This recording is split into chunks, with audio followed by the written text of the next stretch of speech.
안녕하세요, 여러분. 오늘도 채널을 찾아와 주셔서 진심으로 감사드립니다. 이번 사연은 평범했던 한 가정에 찾아온 충격적인 비밀에 관한 이야기입니다. 선의로 시작했던 입양이 어느 날 갑자기 펼쳐진 진실 앞에 한 여인의 마음을 산산조각 내버린 사연. 오늘 이야기를 끝까지 들어주시고 여러분의 소중한 의견도 댓글로 남겨주세요. 누군가에겐 위로가, 또 누군가에겐 경고가 될 수 있는 시간이 되길 바랍니다. 영상이 마음에 드신다면 구독과 좋아요 부탁드립니다. 그럼 지금부터 사연 들려드리겠습니다. 안녕하세요. 저는 올해 55, 평범한 주부입니다. 이렇게 제 이야기를 꺼내는 것이 참 부끄럽고 마음이 무겁지만 도저히 혼자서는 결정할 수 없는 일이 생겨 용기를 내봅니다. 남편 정환 씨를 만난 건 34이 되던 해였습니다. 제가 근무하던 회사 근처 카페에서 우연히 마주친 그는 첫눈에 참 따뜻한 인상을 주는 사람이었어요. 키가 크진 않았지만 단단한 체격에 눈가에 주름이 잡히는 미소가 참 매력적이었죠. 처음엔 무심코 지나친 인연이었는데 같은 버스 정류장에서 기다리다 우연히 대화를 나누게 되었고 그렇게 우리의 인연이 시작되었습니다. 정환 씨는 은행에서 근무하는 안정적인 직장인이었고 무엇보다 성실하고 예의 바른 사람이었어요. 결혼 정년기를 훌쩍 넘긴 나이였지만 우린 천천히 서로를 알아가는 시간을 가졌습니다. 주말이면 함께 산책을 하거나 영화를 보러 다녔고 가끔은 시내 외곽으로 드라이브를 떠나기도 했죠. 특별한 일은 없었지만 그와 함께하는 시간은 언제나 포근하고 행복했습니다. 연애 기간 동안 정환 씨가 가끔 보육원 봉사활동을 다녀온다는 이야기를 했었는데 그때만 해도 저는 그저 착한 사람이라고만 생각했어요. 돌이켜보면 그때 이미 신호가 있었는지도 모르겠습니다만 당시에는 전혀 눈치채지 못했죠. 약 1년간의 연애 끝에 우리는 조촐한 결혼식을 올렸습니다. 양가 부모님과 가까운 친지들만 모신 작은 예식이었지만 저에겐 인생에서 가장 행복한 날이었어요. 결혼 후 첫 해는 신혼의 달콤함으로 가득했습니다. 작은 아파트였지만 저희만의 보금자리를 꾸미며 매일이 설레었죠. 퇴근 후엔 함께 저녁을 준비하고 주말엔 집 근처 공원을 산책하며 미래를 이야기했습니다. 그리고 결혼 이듬해 우리에게 소중한 선물이 찾아왔습니다. 첫 아이 소율이의 탄생이었죠. 만삭이 되어 무거운 몸으로 병원에 누웠던 날 정환 씨는 제 손을 꼭 잡고 밤새 곁을 지켜주었습니다. 12시간의 진통 끝에 태어난 소율이는 우리 부부에게 이루 말할 수 없는 기쁨을 안겨주었습니다. 여보, 고마워. 이렇게 예쁜 딸을 선물해줘서. 정환 씨의 눈에는 눈물이 고여 있었고 그날 우리는 함께 울었습니다. 아이를 품에 안은 남편의 모습은 세상에서 가장 행복한 사람처럼 보였어요. 소율이는 정말 건강하게 잘 자라주었습니다. 베넷집부터 첫걸음마, 첫말, 모든 순간이 소중한 추억으로 남았죠. 남편은 진정한 딸바보가 되어 퇴근 후에는 소율이를 무릎에 앉히고 그날 있었던 일들을 마치 다 알아듣기라도 하는 것처럼 이야기해 주었습니다. 우리 소율이, 아빠가 오늘 은행에서 있었던 재미있는 이야기 들려줄까? 어떤 할아버지가 오셔서. 소율이가 옹알이로 대답하면 정환 씨는 그 어떤 대화보다 의미 있다는 듯 활짝 웃곤 했어요. 그런 모습을 보면서 저는 정말 좋은 사람을 만났구나 싶었습니다. 주말이면 우리 세 식구는 항상 함께 했습니다. 근처 놀이터부터 시작해서 어린이 대공원, 서울 대공원 등 소율이가 좋아할 만한 곳이라면 어디든 데려갔죠. 사진첩은 소율이의 웃는 모습으로 가득 채워졌습니다. 그렇게 평온한 나날이 이어졌습니다. 아이가 유치원에 다니고 초등학교에 입학하고 세월이 정말 빠르게 흘러갔습니다. 소율이가 중학생이 될 무렵 우리 가정은 경제적으로도 조금씩 여유가 생기기 시작했습니다. 정환 씨는 은행에서 과장으로 승진했고 저도 프리랜서 일러스트레이터로 일하면서 작은 수입을 벌었습니다. 큰 부자는 아니었지만 우리 가족이 편안하게 살기에는 충분했죠. 소율이는 이제 사춘기에 접어들면서 조금씩 변화가 생겼습니다. 예전처럼 무조건 웃고 제잘거리기보다는 자기만의 생각과 공간을 중요시하게 되었죠. 그럼에도 우리 가족의 유대감은 여전히 단단했습니다. 가끔 정환 씨는 소율이의 방에 조심스레 들어가 이야기를 나누곤 했습니다. 처음엔 문을 살짝 두드리고 소율아, 아빠랑 잠깐 이야기 좀 할까? 소율이가 고개를 끄덕이면 나란히 앉아 학교 생활이며 친구들 이야기를 나누는 모습이 참 보기 좋았습니다. 아빠와 딸 사이에 특별한 신뢰가 느껴졌어요. 그렇게 우리 가족은 작지만 단단한 행복을 쌓아가고 있었습니다. 그 누구도 앞으로 닥칠 폭풍우를 예상하지 못했죠. 지금 생각해보면 행복했던 그 시간들이 너무나 그립습니다. 무심코 흘려보냈던 평범한 일상이 얼마나 소중했는지 뒤늦게 깨닫게 되었네요. 하지만 인생은 항상 예상치 못한 방향으로 흘러가는 법이니까요. 소율이가 중학교에 입학하고 몇 달이 지난 어느 저녁이었습니다. 평소와 다름없이 저녁 식사를 준비하고 있는데 정환 씨가 퇴근하고 들어오자마자 유난히 상기된 표정으로 저에게 다가왔어요. 여보, 나 좀 상의할 게 있어. 저는 무심코 도마 위의 양파를 썰며 대답했습니다. 응, 무슨 일인데? 정환 씨는 잠시 머뭇거리더니 책상 위에 놓인 종이 한 장을 내밀었습니다. 자세히 보니 행복한 보금자리 보육원 봉사자 모집이라는 제목의 안내문이었어요. 내가 봉사활동을 좀 시작해볼까 해서. 처음에 저는 그저 아무 생각 없이 고개를 끄덕였습니다. 사실 우리 부부가 결혼 후 바쁜 일상에 쫓겨 봉사활동을 할 여유는 거의 없었거든요. 오히려 남편이 선한 일에 관심을 갖는 것이 대견하게 느껴졌습니다. 그래, 좋은 생각이네. 어떤 봉사활동인데? 정환 씨의 눈빛이 조금 흔들리는 것 같았지만 그때는 별로 신경 쓰지 않았어요. 그냥 보육원에 가서 아이들이랑 놀아주고 간식도 챙겨주고 그런 거야. 한 달에 2번 정도 토요일 오전에 갔다가 점심 먹고 오면 될 것 같아. 소율이는 그날따라 친구네 집에 놀러가 있었고 우리 부부는 오랜만에 단둘이 저녁을 먹었습니다.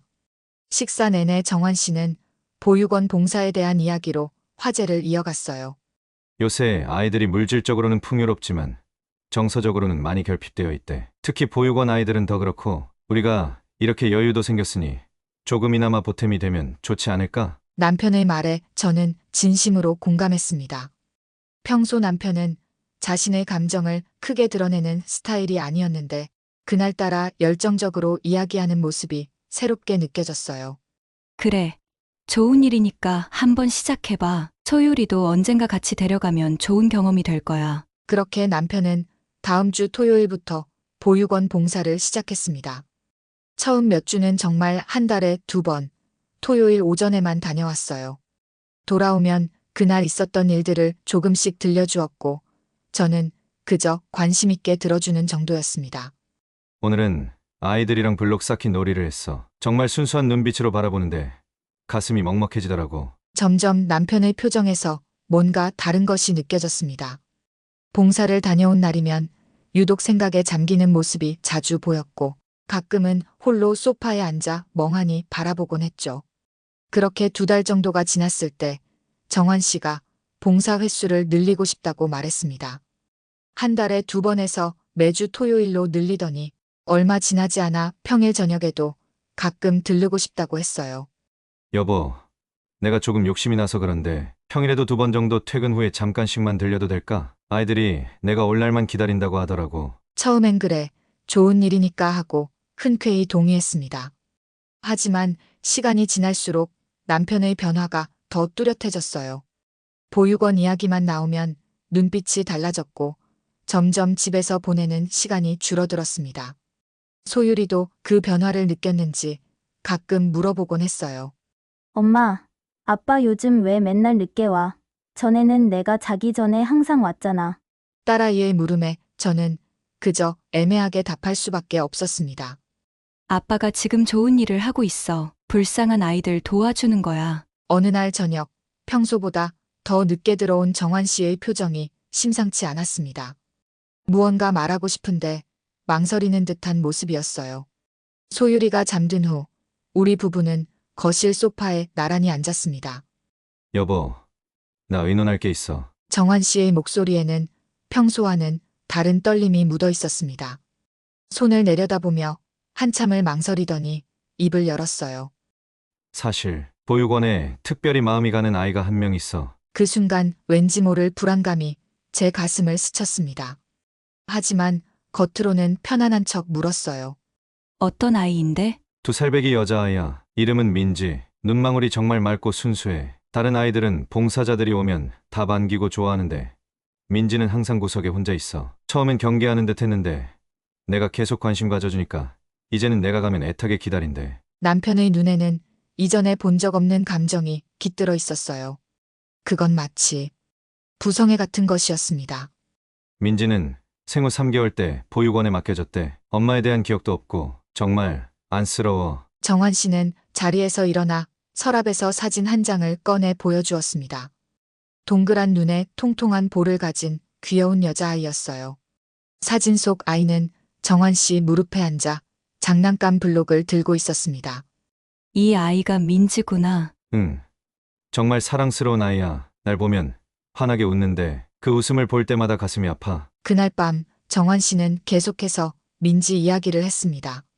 어떻게 처음 만났는지, 어떤 음식을 좋아하는지, 어떤 놀이를 할 때 가장 즐거워하는지, 마치 오랫동안 알고 지낸 사람처럼 세세하게 이야기했어요. 그리고 가장 중요한 부분이 남아 있었습니다. 정환 씨가 조심스럽게 입을 열었습니다. 여보, 내가 민지에 대해 이런저런 생각을 많이 했어. 그 아이가 자꾸 눈에 밟혀서. 저는 남편이 다음에 할 말이 무엇인지 어렴풋이 짐작했지만 여전히 현실로 다가오진 않았습니다. 무슨 말이 하고 싶은 거야? 정환 씨는 깊은 숨을 들이마시고 제 눈을 똑바로 바라보았습니다. 우리가 민지를 입양하는 건 어떨까? 남편의 입에서 입양이라는 단어가 나온 순간 솔직히 저는 충격이었습니다. 그저 좋은 일을 하러 다닌다고만 생각했는데 이렇게까지 발전할 줄은 꿈에도 몰랐거든요. 입양이라고? 지금 갑자기 뭐라는 거야? 제 목소리에는 당혹감이 가득 묻어났습니다. 정환 씨는 조금 움츠러들었지만 눈빛만은 진지했어요. 갑작스럽다는 거 알아. 나도 처음엔 그냥 봉사하러 갔던 거야. 하지만 민지를 계속 만나다 보니 그 아이가 자꾸 내 마음에 들어왔어. 날 보면 환하게 웃는 그 모습이 잊히질 않아. 정환 씨의 말에는 진심이 담겨 있었습니다. 하지만 저는 쉽게 받아들일 수가 없었어요. 우리에겐 이미 소율이가 있었고 소율이도 이제 막 사춘기에 접어든 예민한 시기였거든요. 잠깐만. 이건 우리 둘만의 결정이 아니잖아. 소율이는 어떻게? 갑자기 낯선 동생이 생긴다면 얼마나 당황스러울지 생각해봤어? 남편은 고개를 끄덕였습니다. 그래서 네 생각이 중요해. 소율이와도 차근차근 이야기해보고 우리 셋이 함께 결정했으면 해. 그날 밤 잠을 이루지 못했습니다. 머릿속이 복잡하고 혼란스러웠어요. 한편으로는 보육원에서 자라는 아이에게 가정을 만들어주는 좋은 일이라는 생각도 들었지만 다른 한편으로는 우리 가족의 평화가 깨질까 두려웠습니다. 다음 날 아침 남편이 부드럽게 제 손을 잡았습니다. 여보, 어제 너무 갑작스럽게 말해서 미안해. 조급하게 생각하지 말고 천천히 생각해보자. 그리고 오늘 한번 민지를 만나보지 않을래? 직접 보면 마음이 달라질지도 몰라. 그 말에 저는 잠시 망설였지만 결국 아무것도 모른 채 결정하는 것보다는 직접 확인하는 게 낫겠다 싶어 동의했습니다.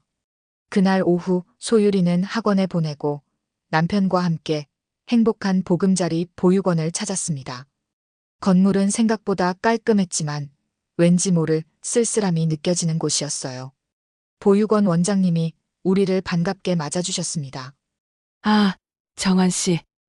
오늘은 부인과 함께 오셨네요. 반갑습니다. 원장님은 제게 따뜻한 미소를 지어 보이셨습니다. 남편이 자주 온다는 게 느껴졌어요. 네, 오늘은 민지를 소개해드리려고요. 저희는 유아실로 안내되었습니다. 방 안에는 여러 아이들이 놀고 있었는데 그 중에서 구석에 혼자 인형을 안고 있는 작은 여자아이가 눈에 띄었어요. 저기 있네. 우리 민지. 남편의 목소리가 떨렸습니다. 그리고 놀랍게도 그 작은 아이가 정환 씨를 발견하자마자 눈이 커지더니 밝게 웃으며 아직은 서툰 걸음으로 달려왔어요. 아빠, 그 한마디에 저는 깜짝 놀랐습니다. 아직 2살밖에 안 된 아이가 남편을 아빠라고 부르는 모습이 예상치 못했거든요. 정환 씨는 민지를 품에 안고 살짝 들어올렸습니다. 그래. 우리 민지 보고 싶었어. 여기 이분은 누구실까? 새엄마야. 남편이 저를 가리키자 민지는 호기심 가득한 눈으로 저를 바라보았습니다. 그 맑고 순수한 눈빛에 잠시 마음이 흔들렸어요. 동그란 눈망울과 통통한 볼, 그리고 수줍게 웃는 모습이 참 예뻤습니다. 저도 모르게 손을 내밀어 민지의 작은 손을 잡았습니다. 안녕, 민지야. 민지는 조용히 제 손을 잡더니 이내 수줍게 웃었습니다. 그 순간 제 마음에 무언가가 따뜻하게 번지는 느낌이 들었어요. 보육원에서 돌아오는 길, 차 안은 묘한 침묵으로 가득했습니다. 정환 씨가 조심스레 물었어요. 어땠어? 민지 봤을 때 느낌이. 저는 한참을 생각하다 대답했습니다. 솔직히 생각보다 예쁘고 사랑스러운 아이더라. 하지만 입양은 정말 큰 결정이야. 소율이와도 이야기해봐야 하고. 그렇게 시작된 우리의 입양 논의는 거의 한 달을 끌었습니다. 소율이에게 조심스럽게 이야기를 꺼냈을 때 처음에는 당황스러워했지만 의외로 빠르게 받아들였어요. 여동생이요? 저야 괜찮아요. 외롭기도 했거든요. 근데 걔는 저 좋아할까요? 소율이의 순수한 반응에 저는 마음이 녹아내렸습니다. 그 후로도 남편과 저 그리고 소율이는 여러 번 보육원을 방문해 민지와 시간을 보냈어요. 매번 방문할 때마다 민지는 조금씩 우리에게 마음을 열었고 소율이와도 금세 친해졌습니다. 입양 절차는 생각보다 복잡했습니다. 수많은 서류와 면담, 가정조사까지 모든 과정을 거치면서 저는 이 결정이 얼마나 중요한지 다시 한번 실감했어요. 가정법원 심사를 기다리는 동안 우리 가족은 민지를 맞이할 준비를 했습니다. 소율이의 방 옆에 작은 방을 민지의 공간으로 꾸미고 아기 침대와 장난감들을 준비했죠. 소율이도 자신의 어릴 적 인형들을 일부 골라 민지에게 주겠다며 기뻐했습니다. 그렇게 석 달의 시간이 흐른 후 마침내 입양이 허가되었습니다.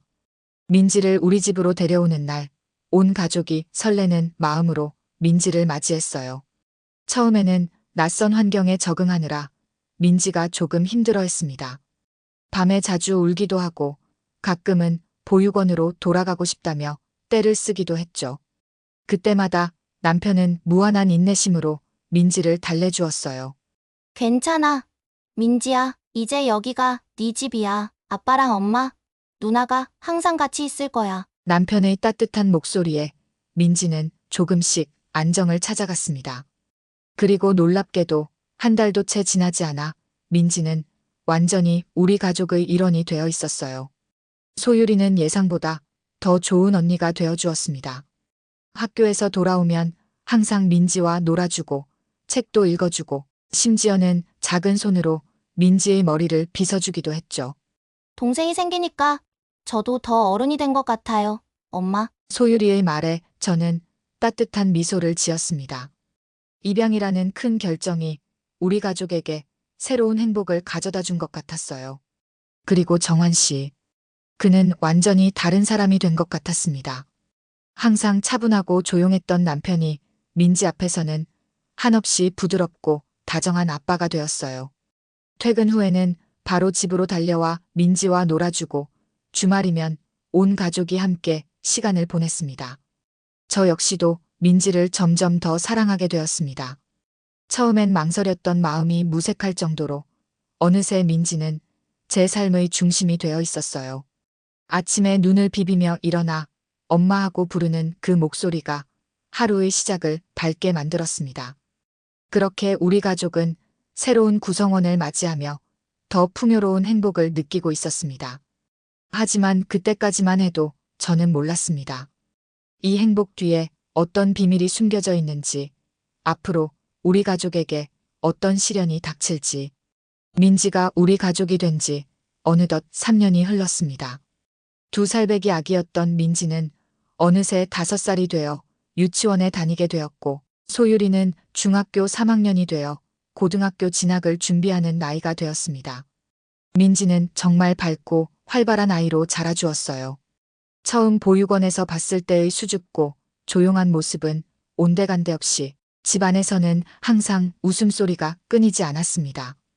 특히 민지는 아빠인 정환 씨를 정말 따랐어요. 아빠가 퇴근하는 시간이 되면 현관문 앞에 앉아 기다리다가 문이 열리면 제일 먼저 달려가 안기곤 했습니다. 아빠, 오늘은 유치원에서 나비 그림 그렸어요. 보여드릴게요. 민지의 천진난만한 목소리에 정환 씨는 항상 얼굴 가득 미소를 머금었습니다. 피곤한 기색도 없이 가방을 내려놓고 민지를 안아올리며 응답했죠. 우와, 우리 민지가 그린 나비가 보고 싶은데 세상에서 제일 예쁜 나비겠구나. 그런 부녀의 모습을 바라보는 것이 저에게는 일상의 행복이었습니다. 가끔은 소율이도 그 모습을 보며 웃곤 했죠. 민지랑 아빠는 정말 잘 맞나 봐요. 저랑은 또 다르게. 소율이의 말에 저는 무심코 고개를 끄덕였습니다. 사실 민지와 정환 씨 사이의 끈끈한 유대감은 입양 직후부터 눈에 띄었어요. 마치 오랫동안 알고 지낸 사이처럼 두 사람은 서로를 너무나 자연스럽게 받아들였습니다. 그런데 민지가 자라면서 점점 더 눈에 띄는 것이 있었어요. 바로 외모적인 특징이었습니다. 처음 민지를 데려왔을 때는 그저 귀여운 아기였을 뿐 특별히 누구를 닮았다고 생각하지 않았습니다. 하지만 세월이 흐르고 민지의 얼굴이 갈수록 형태를 갖추어가면서 묘하게 정환 씨를 닮은 모습이 보이기 시작했어요. 특히 민지가 웃을 때 눈가에 잡히는 잔주름과 입꼬리가 올라가는 모양이 정환 씨와 너무 비슷했습니다. 눈매도 정환 씨를 빼닮았고 심지어 고개를 살짝 기울이며 생각에 잠기는 모습까지도 같았어요. 어느 주말 저희 어머니가 집에 놀러 오셨을 때였습니다. 민지가 소율이와 함께 거실에서 그림을 그리고 있었는데 어머니가 저에게 조용히 물으셨어요. 민지가 정말 정환이를 많이 닮았구나. 가끔 보면 피가 섞인 친자식 같아. 그 말에 저는 순간 가슴이 철렁 내려앉는 느낌이었습니다. 어머니의 말씀이 단순한 감상인지 아니면 무언가를 의심하고 계신 건지 알 수 없었어요. 저는 최대한 담담하게 대답했습니다. 그래요? 저는 별로 그렇게 못 느꼈는데 그냥 표정이 비슷한가 봐요. 어머니는 더 이상 아무 말씀도 하지 않으셨지만 그날 이후로 저는 민지와 정환 씨의 닮은 점을 자꾸 찾아보게 되었습니다.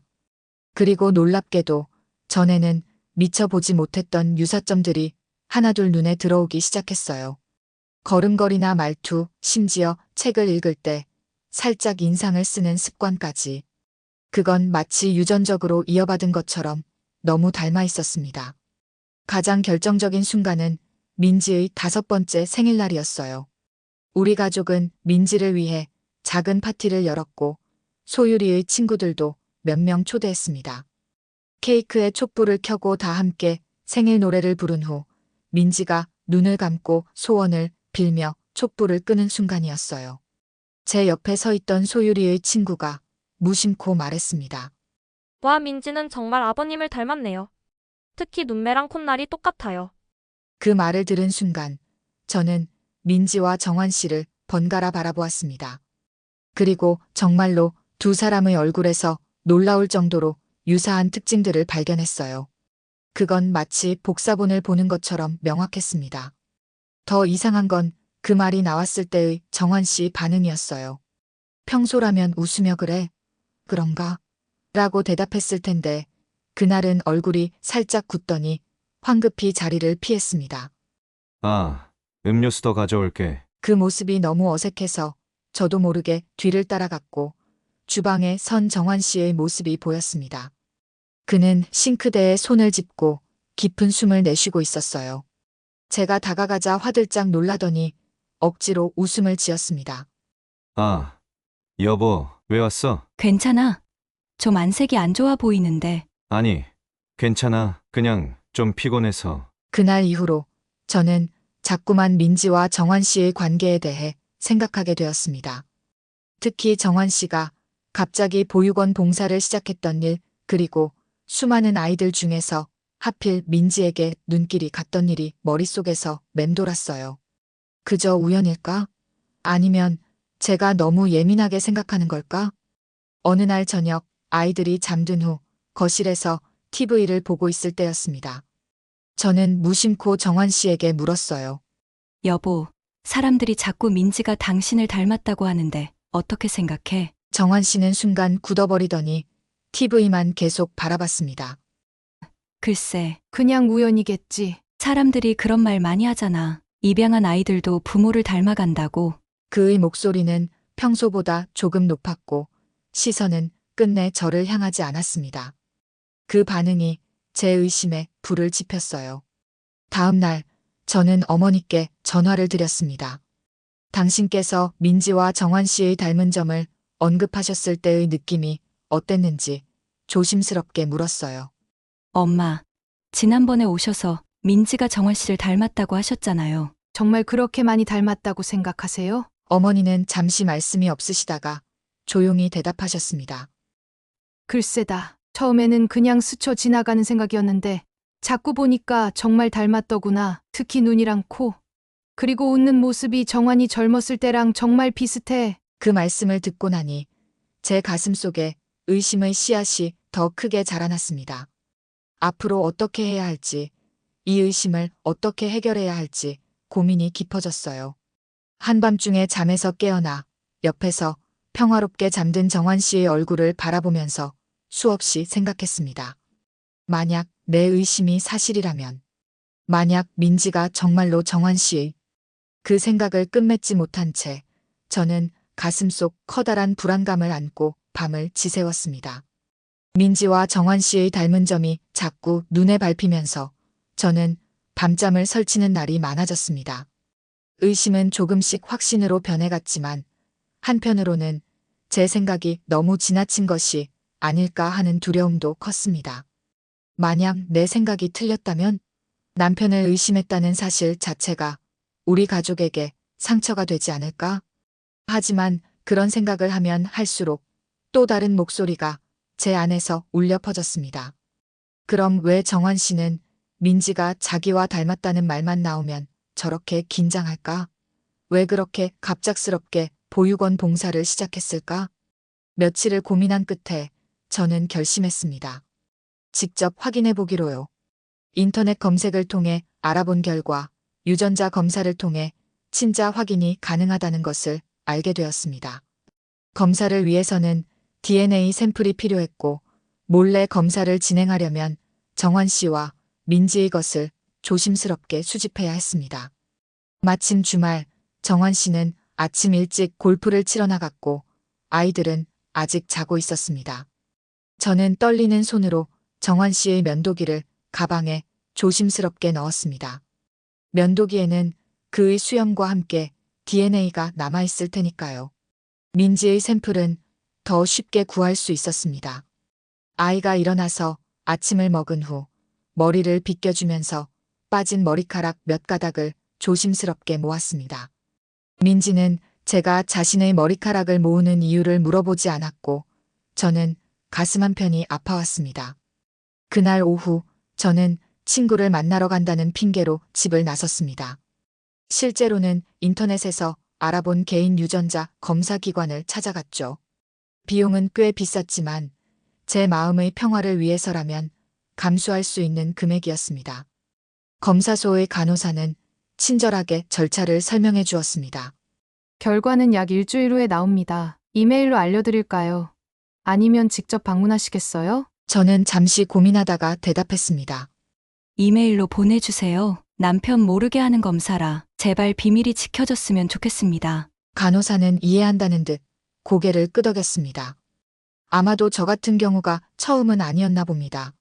걱정 마세요. 고객 정보는 철저히 보호됩니다. 집으로 돌아오는 길, 저는 가슴이 무거웠습니다. 가족을 의심하는 제 행동이 너무 비겁하게 느껴졌거든요. 하지만 이제 와서 돌이킬 수는 없었습니다. 일주일 후면 모든 것이 밝혀질 테니까요. 집에 도착했을 때 정환 씨는 소유리와 민지를 데리고 공원에서 돌아오는 참이었습니다. 세 사람 모두 환하게 웃고 있었고 민지는 정환 씨의 목에 매달려 있었습니다. 그 모습을 보니 제 죄책감은 더욱 커졌습니다. 엄마, 아빠가 그네 태워줬어요.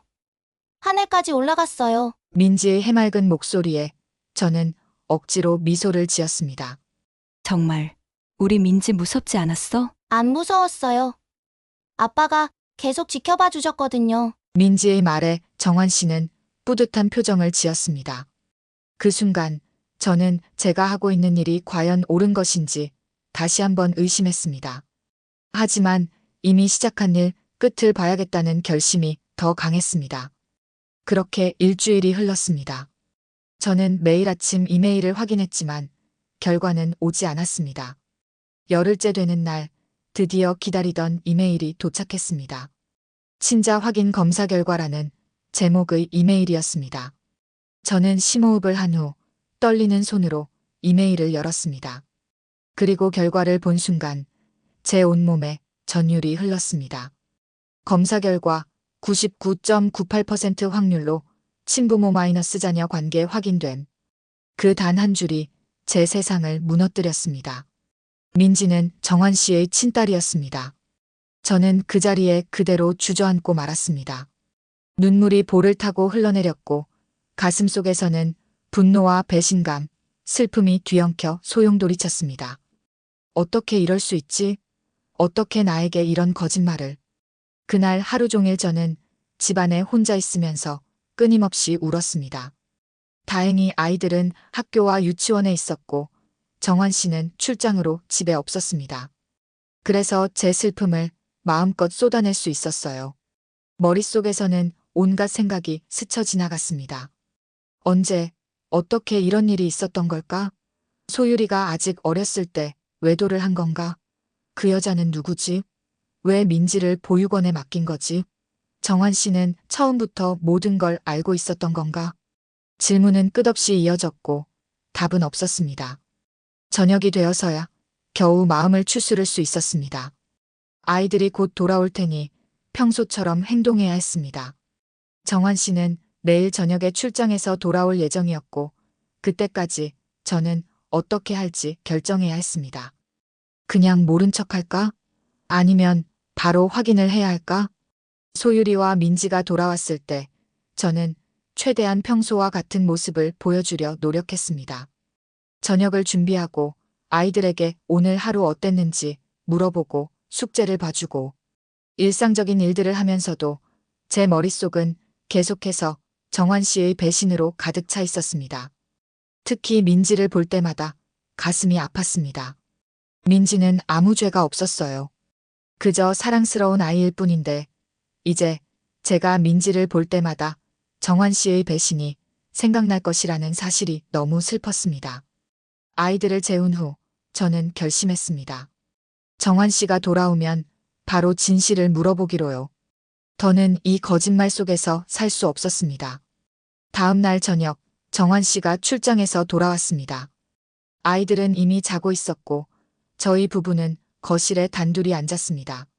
정환 씨는 출장 이야기를 하려 했지만 저는 그의 말을 자르고 바로 본론으로 들어갔습니다. 여보, 나 할 말이 있어. 제 목소리에 담긴 심각함을 느꼈는지 정환 씨는 표정이 굳었습니다. 무슨 일이야? 저는 깊은 숨을 들이쉰 후 가방에서 유전자 검사 결과지를 꺼내 정환 씨 앞에 내려놓았습니다. 이거 설명해줘. 정환 씨는 종이를 쳐다보더니 얼굴이 하얗게 변했습니다. 그가 입을 열려 했지만 제가 먼저 말을 이었습니다. 민지는 당신의 친딸이야. 맞지? 그동안 내게 거짓말했던 거야? 정환 씨는 한참을 침묵하다가 고개를 떨구었습니다. 그의 눈에서 눈물이 흘러내렸습니다. 미안해. 정말 미안해. 저는 그의 사과보다 진실이 더 궁금했습니다. 언제? 어떻게 된 일이야? 전부 말해봐. 정환 씨는 깊은 한숨을 내쉬고 마침내 모든 진실을 털어놓기 시작했습니다. 거실 소파에 나란히 앉아있지만 우리 사이에는 말로 표현할 수 없는 거리감이 느껴졌습니다. 남편은 한참을 침묵하다가 떨리는 목소리로 말을 꺼냈습니다. 소율이가 3살 때였어. 정환 씨는 고개를 푹 숙인 채 말을 이었습니다. 회사 출장으로 부산에 간 적이 있었어. 그때 우연히 만난 여자가 있었지. 술자리에서 처음 만났고 실수였어. 정말 큰 실수. 제 가슴은 무너져 내리는 듯 했습니다. 하지만 더 이상 울 눈물도 없었어요. 그저 텅 빈 마음으로 남편의 고백을 들을 뿐이었습니다. 단 한 번뿐이었어. 그 후로는 연락도 끊고 잊으려고 했지. 근데 1년 정도 지나서 그 여자에게서 연락이 왔어. 아이를 낳았다는 거야. 정환 씨는 잠시 말을 멈추고 깊은 숨을 내쉬었습니다. 처음엔 믿지 않았어. 내 아이일 리가 없다고 생각했지. 하지만 그 여자가 보내온 아기 사진을 보는 순간 알았어. 내 피가 섞인 아이라는 걸. 정환 씨의 눈에서 눈물이 흘러내렸습니다. 하지만 저는 그의 눈물에 어떤 연민도 느끼지 못했어요. 그 여자는 아이를 키울 생각이 없었어. 외국으로 새 출발을 하고 싶다고 했지. 내게 책임을 지라고 한 것도 아니었어. 그저 알려주고 싶었다고. 그리고 결국 아이를 보육원에 맡기고 떠났어. 남편의 이야기를 들으며 저는 모든 퍼즐 조각이 맞춰지는 느낌이었습니다. 갑작스러운 보육원 봉사활동, 특정 아이에 대한 애착, 그리고 입양 제한까지 모든 것이 계획된 것이었습니다. 처음엔 그냥 잊으려고 했어. 하지만 양심의 가책이 너무 컸어. 매일 밤 그 아이 생각에 잠을 이루지 못했지. 결국 보육원 봉사를 시작했고 민지를 직접 만나게 됐어. 정환 씨의 목소리가 흔들렸습니다. 민지를 처음 봤을 때 가슴이 미어졌어. 내 아이인데 이렇게 남처럼 자란다는 게 너무 괴로웠어. 하지만 니한테 사실을 말할 용기가 없었어. 우리 가정이 깨질까봐. 저는 차갑게 물었습니다. 그래서 거짓말로 우리 가족에게 데려온 거야? 나한테는 전혀 진실을 말할 생각이 없었던 거지. 정환 씨는 부끄러운 듯 고개를 더 깊이 숙였습니다. 처음엔 그저 가까이에서 돌봐주고 싶었어. 하지만 시간이 지날수록 차마 그 아이를 보육원에 남겨둘 수 없었어. 입양을 생각했지만 진실을 말하면 네가 날 떠날까봐 두려웠어. 네가 떠나면 소율이까지 잃게 될 테니까. 그의 말 한마디 한마디가 저를 칼로 베는 것 같았습니다. 20년 넘게 함께했던 남편이 이런 큰 비밀을 숨겨왔다는 사실이 너무 아팠어요. 여보, 정말 미안해. 이렇게라도 민지를 우리 가족으로 받아들이고 싶었어. 거짓말한 건 정말 잘못됐지만 우리 모두 행복했잖아. 민지도, 소율이도, 당신도. 그 말에 저는 참았던 분노가 폭발했습니다. 행복? 거짓말 위에 세워진 행복이었잖아. 네가 우리 가족 모두를 속인 거야. 내가 얼마나 민지를 사랑하게 됐는지 알아? 그 아이는 내 딸이야. 근데 이제 민지를 볼 때마다 네 배신이 생각날 거야. 이게 얼마나 잔인한 일인지 생각해봤어? 남편은 울면서 제 손을 잡으려 했지만 저는 손을 뿌리쳤습니다. 지금 당장은 아무 말도 하지 마. 생각할 시간이 필요해. 그날 밤 저는 손님 방에서 혼자 밤을 지새웠습니다. 눈물이 마를 때쯤이면 다시 또 새로운 눈물이 솟아났어요. 가족에 대한 배신감, 민지에 대한 사랑, 소율이를 생각하는 마음. 모든 감정이 뒤엉켜 저를 괴롭혔습니다. 다음 날 아이들이 학교와 유치원에 간 후 남편과 다시 마주 앉았습니다. 밤새 생각한 끝에 저는 몇 가지 질문이 더 있었거든요. 그 여자는 지금 어디 있어? 연락은 계속하고 있는 거야? 남편은 고개를 저었습니다. 아니, 민지를 보육원에 맡기고 미국으로 떠났다고 들었어. 그 후로 연락은 전혀 없었어. 그 여자에게도 DNA 검사를 요구한 거야? 정말 내 아이가 맞아? 요구하지 않았어. 하지만 민지를 처음 봤을 때 직감적으로 알았어. 그리고 이제 검사 결과로도 확인됐잖아. 민지는 어떡할 생각이야? 언젠가는 진실을 알게 될 텐데. 남편은 깊은 한숨을 내쉬었습니다.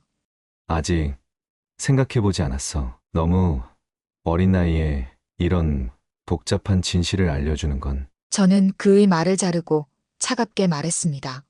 그래. 또 거짓말로 덮으려고 하는구나. 이틀, 3일, 일주일. 시간이 흐르면서 저는 계속해서 이 상황을 어떻게 해결해야 할지 고민했습니다. 아이들 앞에서는 평소와 같이 행동하려 노력했지만 밤이 되면 혼자 울었습니다. 한 달이 지났을 무렵 저는 결론을 내렸습니다. 아이들을 위해서라도 당장 이혼할 수는 없었어요. 특히 민지. 이제 와서 또 가정을 잃게 하고 싶지 않았습니다. 남편에게 내 결정을 전했습니다. 당분간은 가족으로 함께 살 거야. 하지만 부부로서는 아니야. 아이들이 상처받지 않도록 겉으로는 평범한 가정처럼 보일 거지만 우리 사이는 이미 끝났어. 정환 씨는 슬픈 눈으로 저를 바라보았습니다. 정말 용서할 수 없는 거야? 지금은, 아니, 어쩌면 시간이 지나면 달라질지도 모르지만 지금은 너를 보면 배신감밖에 느껴지지 않아. 그렇게 우리는 겉으로는 평범한 가정을 유지하게 되었습니다. 아이들은 아무것도 모른 채 행복하게 지냈고 남편은 계속해서 제게 용서를 구했습니다. 시간이 흘러 2년이 지났습니다. 그동안 저는 많은 생각을 했어요. 남편의 배신은 용서할 수 없었지만 한편으로는 그가 민지에게 책임지려 했다는 점은 인정할 수 있었습니다. 최선의 방법은 아니었지만 그래도 자기 아이를 버리지 않으려 했으니까요. 그리고 무엇보다 민지는 제 딸이었습니다. 제가 직접 낳은 아이는 아니지만 3년 넘게 함께하며 진심으로 사랑하게 된 소중한 딸이었어요. 그 아이의 해맑은 웃음소리가 우리 집에 가득할 때면 모든 아픔이 조금씩 잊혀져 갔습니다. 어느 날 민지가 제게 다가와 물었습니다. 엄마랑 아빠는 왜 서로 안 껴안아요? 소율이 언니네 친구 부모님들은 항상 껴안고 뽀뽀하던데. 아이의 순수한 질문에 저는 잠시 말문이 막혔어요. 하지만 곧 민지를 안아주며 대답했습니다. 어른들은 가끔 그럴 때가 있단다. 하지만 엄마랑 아빠는 민지랑 소율이를 정말 많이 사랑해. 그 말은 거짓이 아니었습니다. 우리 부부는 비록 서로에게 상처를 입혔지만 두 딸에 대한 사랑만큼은 진심이었으니까요. 지금 저는 이 상황을 계속 유지해야 할지 아니면 다른 결정을 내려야 할지 고민 중입니다. 남편과의 관계는 여전히 어색하지만 시간이 지날수록 분노와 배신감은 조금씩 줄어들고 있어요. 그리고 가끔은 예전처럼 그를 바라볼 때도 있습니다. 소율이는 이제 고등학생이 되었고 민지는 초등학교에 입학했습니다. 두 아이 모두 건강하게 자라고 있어요. 특히 소율이는 민지를 정말 아끼고 민지도 언니를 너무 좋아합니다. 이런 모습을 볼 때면 가족이라는 의미에 대해 다시 생각하게 됩니다. 여러분, 제가 어떤 선택을 해야 할까요? 남편을 완전히 용서하고 부부관계를 회복해야 할까요? 아니면 아이들이 좀 더 자라면 이혼을 하고 새로운 삶을 시작해야 할까요? 혹은 지금처럼 겉으로는 가족이지만 부부로서는 거리를 두는 관계를 유지해야 할까요? 무엇보다 걱정되는 건 민지입니다. 언젠가는 그 아이에게 진실을 알려줘야 할 텐데 그때 민지가 받을 충격을 생각하면 가슴이 미어집니다. 자신이 입양된 아이라고 알고 있는데 사실은 아빠의 친딸이라는 사실을 어떻게 받아들일 수 있을까요? 이렇게 모든 이야기를 털어놓으니 마음이 조금은 가벼워졌습니다. 그동안 혼자 끙끙 앓았던 고민을 여러분과 나눌 수 있어 감사합니다. 여러분이라면 이런 상황에서 어떤 선택을 하실지 댓글로 조언 부탁드립니다. 정말 감사합니다.